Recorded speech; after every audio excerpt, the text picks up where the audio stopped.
তো এই এখন প্লেটিং চলছে, মাকে দেওয়া হবে। এই হচ্ছে স্যুপ। আজকে স্যুপে একটু ভেজিসটা বেশি হয়ে গেছে। একটু নাড়ি দেখাও।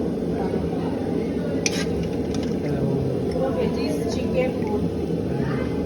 আমাদের ঘরের জন্য পারফেক্ট, কিন্তু দোকানের জন্য না। দোকানের জন্য আর একটু পাতলা, মানে কম কম ভেজেস যাবে, তাহলে সুন্দর লাগে খেতে। হ্যাঁ, অনেকে এত বেশি এত ভেজিস বেশি পছন্দ করে না। হ্যাঁ, সত্যিই তাই। তাও দিয়ে সমান। এই হ্যাঁ, কেমন হয়েছে? ফাটাফাটি হয়েছে। সত্যি ভালো তো? হ্যাঁ, সত্যি ভালো হয়েছে। আমার মা একটু গোলমরিচের ফ্লেভারটা বেশি ভালোবাসে, আমিও তাই। হ্যাঁ।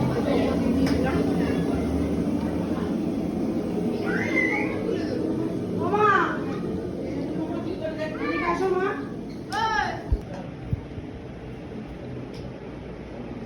খাও, খেয়ে বলবা। চলে চলে